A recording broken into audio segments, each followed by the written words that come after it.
So hello and welcome back मेरे देश के प्यारे भविष्यों।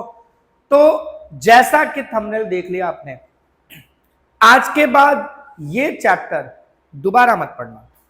अब दोबारा इसलिए मत पढ़ना क्योंकि ये चैप्टर आज का आज क्लियर हो जाने वाला है।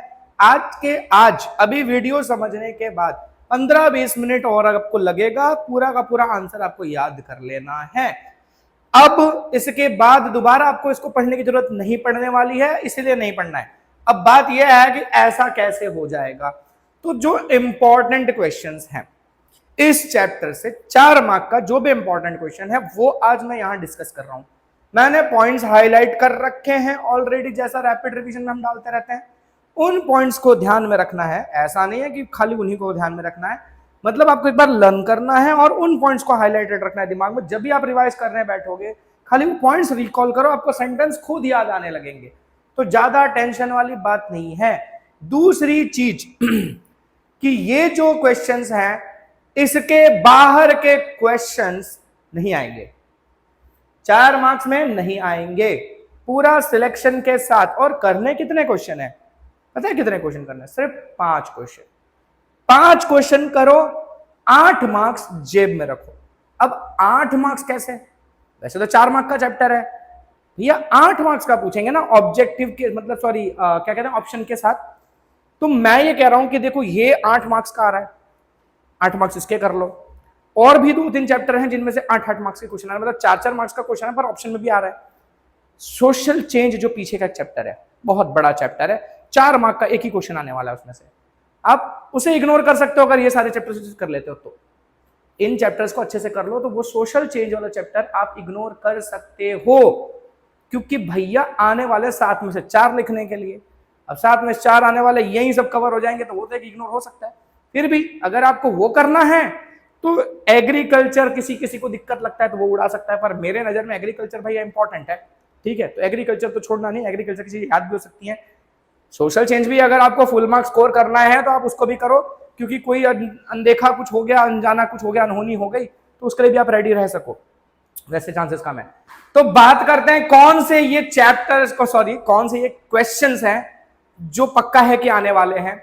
और इन्हीं में से या तो कोई एक तो 100% आ रहा है, इसकी मैं गारंटी दे रहा हूं। एक क्वेश्चन तो फिक्स है कि आ रहा है, 2 क्वेश्चन आने के चांसेस इन्हीं में से, मतलब 5 दे रहा हूं, 5 में से एक तो फिक्स 100% आ रहा है, 2 आ सकते हैं, इसके भी चांसेस 90% है। ठीक है, तो कोई ये खाली 5 क्वेश्चन पढ़ो और यहाँ के 8 मार्क्स तो लगभग आपके फिक्स है भैया, फिक्स है, कर लो। ठीक है, तो जो पहला क्वेश्चन है, और भाई प्रीवियस ईयर में पूछे भी हुए हैं, आपको पता भी चल जाएगा। और मैंने वो सब चीजों को ख्याल में रख के, प्रीवियस ईयर को भी ख्याल में रख के, जो इनका पैटर्न है उसको भी ध्यान में रखते हुए क्वेश्चन उठाए हैं। पहला क्वेश्चन है explain ancient India's progress in the field of chemistry. Chemistry के अंदर इंडिया का जो प्रोग्रेस है उसको एक्सप्लेन करना है 4 मार्क्स के लिए। तो पहला पॉइंट है केमिस्ट्री एक एक्सपेरिमेंटल साइंस है, एक्सपेरिमेंट किया जाता है इसमें। फिर इससे हमको क्या क्या बेनिफिट है, जैसे कि मिनरल्स बहुत सारे हमको मिलते हैं, हम प्लांट्स के ऊपर इसका इस्तेमाल कर सकते हैं, सीड्स के ऊपर इसका इस्तेमाल कर सकते हैं, एग्रीकल्चर में इस्तेमाल कर सकते हैं। इसके अलावा कई तरह के मेटल्स वगैरह को प्रोसेस करने में हम पूरा केमिस्ट्री का इस्तेमाल करते हैं। ठीक है, आचार्य नागार्जुन जो कि नालंदा यूनिवर्सिटी के एक बहुत ही बड़े आचार्य थे, केमिस्ट्री की फील्ड के आचार्य थे, केमिस्ट्री का बहुत वास्ट नॉलेज इनको था।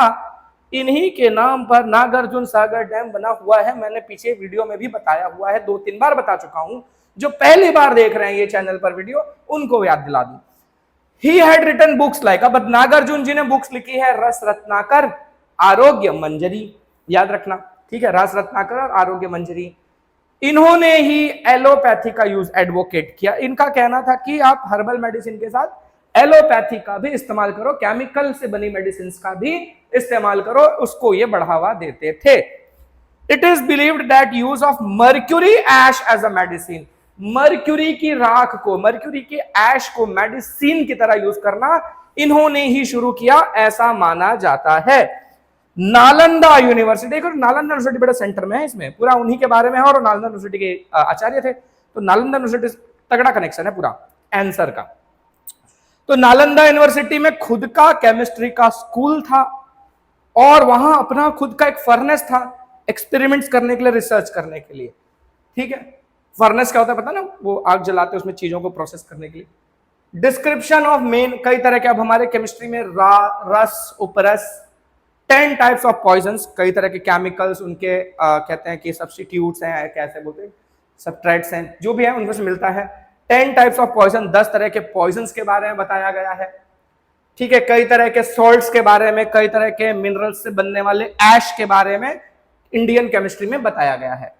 कॉपर स्टैच्यू बुद्ध भगवान की जो है वो हमारे केमिस्ट्री का, मेटलर्जी के नॉलेज का एक जीता जागता नमूना है, हम कह सकते हैं।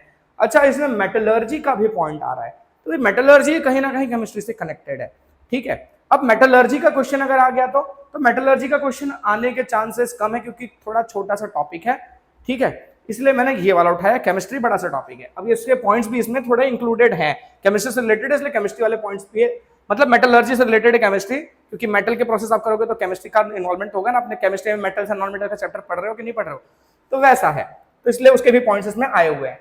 फिर ऐसा ही एक जो सुल्तानगंज भागलपुर में से भगवान बुद्ध की मूर्ति मिली है, 7.5 फीट की मूर्ति है, 1 टन उसका वजन है, जो कि हमारे केमिस्ट्री के नॉलेज को दिखाती है। इसके अलावा एक और मूर्ति भगवान बुद्ध की नालंदा से मिली है, जो कि 18 फीट इसकी हाइट है, ठीक है। देखो मैंने पॉइंट्स हाईलाइट कर रखे हैं, क्या याद रखोगे तो आपको तुरंत याद आ जाएगा। सुल्तानगंज भागलपुर 7.5 फीट की मूर्ति, 1 टन की, ठीक है। फिर यहाँ पर एक और नालंदा से 18 फुट की, तो भगवान बुद्ध की ही है। इसके अलावा यहाँ पर बता रहे हैं विजय स्तंभ, 24 फीट हाई का विजय स्तंभ, आयरन पिलर जिसको हम कहते हैं, 7 टन इसका वजन है। चंद्रगुप्त 2 जी ने इसको बनवाया था, और इतने सालों तक एटमॉस्फेयर के मार को झेलने के बाद भी आज तक करोड़ नहीं हुआ है, करोजन नहीं हुआ है। दूसरा इंपॉर्टेंट क्वेश्चन है India's progress in medical science and surgery, ठीक है। बड़ा सिंपल चैप्टर है भैया, चैप्टर ऐसा दिया ही हुआ है कि क्वेश्चन आपके दिमाग में खुद ही आ जाएंगे। तो ये चैप्टर तो एक तरह से मैं कहूं ना आपके लिए जैकपॉट है, ये चैप्टर बहुत फायदेमंद है, बहुत आराम से इसको आप कर सकते हो और बैठे बिठाए 8 मार्क्स इसमें से कमा सकते हो। Ancient India's progress in medical science and surgery में देखें तो सबसे बड़े नाम हमारे महर्षि चारक, महर्षि सुश्रुत, महर्षि वाग्भट, इनका बहुत बड़ा कंट्रीब्यूशन है इंडिया के मेडिकल साइंस और सर्जरी में। इन्होंने बहुत सारे रिसर्चेस किए हैं, इंटेंस रिसर्च किया है, और इनका कंट्रीब्यूशन इस वजह से है। यहाँ पर महर्षि चारक जी ने चारक संहिता लिखी है, जिसमें 2000 से भी ज्यादा मेडिसिनल हर्ब्स के बारे में उन्होंने बताया है, ठीक है। मेडिसिनल मतलब पेड़ पौधे से जो दवाएं बनती है। महर्षि सुश्रुत जी ने जो है कई तरह के सर्जिकल इंस्ट्रूमेंट्स के बारे में बताया, सर्जरी में यूज होने वाले इंस्ट्रूमेंट्स के बारे में यह बताया गया कि इतने शार्प इंस्ट्रूमेंट्स उसमें मेंशन किए गए हैं जो एक सिंगल हेयर को वर्टिकली स्प्लिट कर सकता है 2 हिस्सों में। वाग्भट जी ने लिखी है वाग्भट संहिता, जो कि बहुत इंपॉर्टेंट वर्क है। ऐसा कहा जा रहा है कि जो वाग्भट संहिता है, चारक संहिता है, सुश्रुत संहिता है, ये सारी किताबें जो है ना, जो ये डॉक्यूमेंट्स है कह सकते हो, या उस समय के जो कंपोजिशन से कह सकते हो, ये आज भी बहुत सारे डॉक्टर्स के लिए यूजफुल है। अगला पॉइंट है हिंदू हर्बल मेडिसिन में कई तरह के मेडिसिन, कई तरह के मिनरल्स की बात कही गई है। ऐसे ऐसे मिनरल्स जो प्लांट से भी मिलते हैं, एनिमल्स से भी मिलते हैं, जैसे एनिमल्स के बोन्स से, उनके टिश्यूज में से भी बहुत सारे हमको मेडिसिन मिलते हैं, तो उनके बारे में बताया गया है। फिर कई तरह की मेडिसिन को बनाने का प्रोसेस, ठीक है, उनको कैसे क्लासिफाई करेंगे, कौन सी मेडिसिन कैसे यूज होगी, किस पर्पस पे यूज होगी, वो सारी चीजें उसमें मेंशन की गई हैं। स्पेशल टाइप का एक बाउल शेप का बैंडेज हमारे यहाँ के लोग यूज करते थे पहले, जो कि ब्लड सर्कुलेशन को रोकता था। सर्जरी वगैरह में इसका यूज होता होगा, जब सर्जरी करते होंगे तो ब्लड सर्कुलेशन रोकने के लिए। फिर ये लोग abdomen, kidney, cataract, hernia, stone, piles, इस तरह की कई तरह की बीमारियों पे कई तरह की सर्जरी करते थे, ऑपरेशंस करते थे इस तरह की बीमारियों में। ब्रोकन बोन्स को ज्वाइन करना, खसक गई हुई हड्डियां, डिस्प्लेस बोन को वापस उनकी जगह पर लाना, तो इस तरह की बहुत सारी चीजें। कुछ चुभ गया है अंदर तक तो उसको एक्सट्रैक्ट, उसमें से निकालना, ठीक है, स्किलफुली कैसे बाहर निकालना है, ये सारी चीजें करते थे। बीमारियों को आइडेंटिफाई करना सिम्टम्स की मदद से, उनका डायग्नोसिस करना, ये सारी चीजें करते थे। डाइटरी डायरेक्शंस देते थे कि बीमारी से ठीक हुआ है तो क्या क्या खाना खाना है, क्या नहीं खाना है, ये सारी चीजें भी बताते थे। प्लास्टिक सर्जरी करते थे, कान कट गया, नाक कट गया तो उसको भी जोड़ने का कामकाज हमारे यहाँ के लोग करते थे। और सिर्फ ट्रीटमेंट नहीं करते थे, ट्रीटमेंट के तरीके पढ़ाते भी थे, टीचिंग भी की जाती थी। इसमें डेड बॉडीज पर, वैक्स के स्टैच्यू पर प्रैक्टिस करवाया जाता था स्टूडेंट्स को। फिर यहां पर बता रहे हैं एक्सपर्ट गायनेकोलॉजिस्ट थे, पीडियाट्रिशियंस थे ये लोग, ठीक है, बच्चों के भी डॉक्टर्स थे। अच्छा, ये भी एक पॉइंट देखो, ये ऑपरेशंस वगैरह करते, डिलीवरी के टाइम के भी ऑपरेशंस ये लोग करते थे। वेटरनरी साइंस मतलब जानवरों से रिलेटेड जो मेडिकल साइंस है वो भी इंडिया में डेवलप हुआ। इसमें कई फेमस बुक्स लिखी गई, हस्ती आयुर्वेद, सलीहोत्र, अश्वशास्त्र, घोड़ों, हाथियों, इन सब के ट्रीटमेंट के रिलेटेड बुक्स वगैरह लिखी गई हैं। हमारे यहाँ जैसे वाघ भट्ट जी जो है, इनका एक बहुत बड़ा कंट्रीब्यूशन है अष्टांग हृदय, जो कि डायग्नोसिस के ऊपर बेस्ड एक बुक है। कई तरह की बीमारियों को डायग्नोस करने के तरीके इसमें बताए गए हैं। तो ये पूरा हमारा जो है मेडिकल साइंस और सर्जरी से रिलेटेड एंशिएंट इंडिया का जो डेवलपमेंट है। अब देखो, पूछने का तरीका अलग हो सकता है, घुमा घुमा के भी पूछते हैं। अब इतना दिख जाए ना कि अगर मेडिकल साइंस एंड सर्जरी से रिलेटेड कुछ बात की है और आपको पता है भाई इस चैप्टर से ये क्वेश्चन आने ही वाला है 4 मार्क्स में, ठीक है, इसका ऐसे रिलेटेड जो भी पीछे के हम क्वेश्चन देखेंगे, आगे देखेंगे, तो इन क्वेश्चन से रिलेटेड वहां आना आपका एक एक्सपेक्टेशन है। अब इसको अगर घुमा के कुछ साइंस एंड सर्जरी से रिलेटेड लिखा है, ठोक देना ये भाई, यही पूछा होगा उन्होंने। अब सॉरी, सैंपल पेपर में क्वेश्चन होगा, देखना किस तरह से पूछा हुआ है उन लोगों ने, ठीक है। Write about the progress made by ancient India in mathematics. अब मैथमेटिक्स में इंडिया का कंट्रीब्यूशन, तो मैथमेटिक्स में बता रहे हैं zero, decimal system, algebra, theorem of Baudhayana, ये सब हमारे कंट्रीब्यूशंस हैं। जीरो की डिस्कवरी किसने की थी? आर्यभट्ट जी ने की थी। जीरो मतलब नंबर्स के बाद जीरो लिखने का जो सिस्टम है, नंबर्स का जीरो लिख के नंबर्स डिवाइड करने का वो सिस्टम है, किसने शुरू किया था? गुरुत्समद जी ने शुरू किया था इंडिया में। फिर इंडियन मैथमेटिशियंस जो हैं, ये एक के बाद 53 जीरो, 53 जीरोस लगा के जितने नंबर्स बनते हैं उतने नंबर्स तक की वैल्यूज पूरी असाइन कर रखी थी, उसको इन्होंने आइडेंटिफाई कर रखा था हमारे यहाँ के लोगों ने। डेसिमल सिस्टम का इस्तेमाल होता था वेइंग और मेजरिंग के लिए। हड़प्पा और मोहनजोदड़ो की साइड से ऐसे एविडेंसेस हमको मिले हैं। भास्कराचार्य जी की लिखी हुई लीला गणित एंड बीज गणित, ठीक है, ये इंपॉर्टेंट बुक्स हैं। अब देखो ये जो ये ना येलो और ग्रीन दिख रही है, इसका क्या फर्क है? येलो वाले सारे पॉइंट्स जो है ना, ये है आर्यभट्ट जी के। तो स्पेशली आर्यभट्ट के ऊपर भी आपको शॉर्ट नोट आ सकता है कि आर्यभट्ट का कंट्रीब्यूशन मैथमेटिक्स की फील्ड में क्या है। तो आप इस पूरे को कर रहे हो तो आर्यभट्ट के कंट्रीब्यूशंस ऑलरेडी आपके कवर हो जा रहे हैं। फिर आगे देखें तो डिस्कवर किया था प्लस और माइनस का साइन किसने? इन्होंने ही, भास्कराचार्य जी ने। ब्रह्मगुप्त जी ने कई तरह की इक्वेशंस के बारे में बताया था। बोधयन जी ने कई थ्योरम्स दिए थे ट्राइंगल पर बेस्ड। आप स्तंभ जो थे वो सैक्रिफाइसल फीट, जो हम हवन कुंड बनाते हैं, उसका क्या साइज होना चाहिए, वो सारी चीजें उन्होंने एक बुक में लिखी है, नाम है सुलभ सूत्र। 1800 बीसी में ये किताब लिखी गई थी। आर्यभट्ट जी ने पाई की वैल्यू बताई थी 22/7 या फिर 3.14 होती है। कौन सी बुक में? अपनी बुक आर्यभट्टियम में। इन्होंने ये भी बोला कि जो पाई है वो सर्कल के सरकमफेरेंस का और उसके डायामीटर का रेशियो होता है, एक कांस्टेंट वैल्यू होती है। Multiplication, addition, subtraction, square root, cube root etcetera, इन सब के ऊपर भी हमारे यहाँ के लोग पुराने समय से इस तरह के ऑपरेशंस वगैरह करने में एक्सपर्ट थे, ये सारी चीजें करते थे। अष्टांग मेथड आर्यभट्ट जी ने डेवलप किया था, जो कि एक बहुत ही यूजफुल मेथड है मैथमेटिक्स में। इस वजह से इन्हें फादर ऑफ मैथमेटिक्स भी कहा जाता है। इसके अलावा इन्होंने और बुक्स लिखी थी, 10 गीतिका और आर्यभट्टियम। इसके अलावा एस्ट्रोनॉमी में भी उनका कंट्रीब्यूशन रहा है। उन्होंने आर्य सिद्धांत नाम की बुक लिखी थी।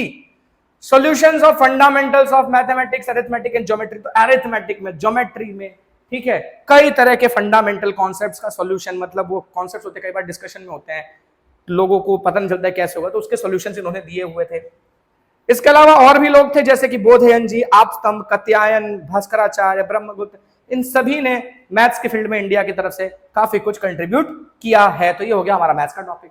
फिर बात करें एस्ट्रोनॉमी एंड एस्ट्रोलॉजी। अब हालांकि ना कुछ पुराने पेपर्स में सेपरेटली पूछा हुआ है एस्ट्रोनॉमी और एस्ट्रोलॉजी को, लेकिन अगर सेपरेटली पूछते हैं ना तो 4 मार्क्स के हिसाब से सेट नहीं होता, ठीक है। तो 4 मार्क्स के हिसाब से सेट होगा जब दोनों को साथ में पूछा जाएगा। और देखो चीजें ऑलमोस्ट सेम है, ठीक है, तो इसलिए अलग से पूछने का फंडा 4 मार्क्स में मेरे हिसाब से समझ के बाहर है और नहीं ही पूछेंगे, तो ये ऐसे ही आएगा, लगभग कंबाइंड आएगा, ठीक है।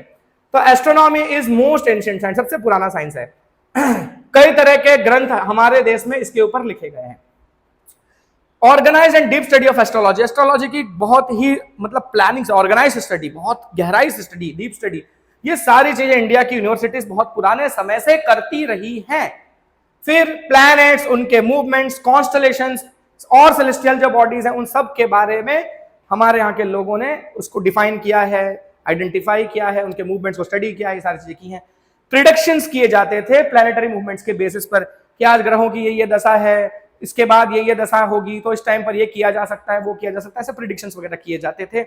आर्यभट्ट जी का बहुत बड़ा कंट्रीब्यूशन रहा है एस्ट्रोनॉमी में, और इसी वजह से जो इंडिया का पहला सैटेलाइट था उसका नाम भी आर्यभट्ट रखा गया था, उन्हीं के सम्मान में।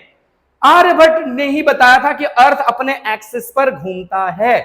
लूनर एक्लिप्स जो है वो अर्थ के शैडो पड़ने की वजह से होता है मून के ऊपर, ये भी इन्होंने बताया था। उस समय के जो स्कॉलर्स थे वो लोग उस शैडो को अजरभार कहते थे।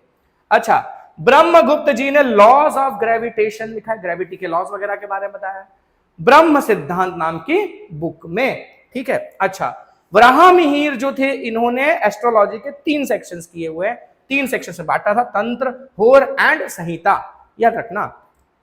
इसके अलावा बृहद संहिता जो है उन्होंने लिखी थी, जिसमें उन्होंने प्लैनेट्स के मूवमेंट्स का इंसानों की लाइफ पर क्या असर हो सकता है, ठीक है, एनिमल्स के ऊपर क्या असर हो सकता है, मैरिज का सही टाइम क्या है, पॉन्ड बनवाना है उसका सही टाइम क्या है, कुएं खुदवाना है उसका सही टाइम क्या है, तो ये सारी चीजें, कब आपको फसल उगानी चाहिए उसका सही टाइम है, पूरा प्रिडिक्शंस करते थे इसके बेसिस पर। ये अपनी बुक में इन्होंने ये सब मेंशन किया हुआ है। तो ये हो गया हमारा एस्ट्रोलॉजी और एस्ट्रोनॉमी का इंपॉर्टेंट क्वेश्चन। और ये लास्ट जो सबसे इंपॉर्टेंट क्वेश्चन है वास्तुशास्त्र, तो ये भी कई बार पूछा हुआ है।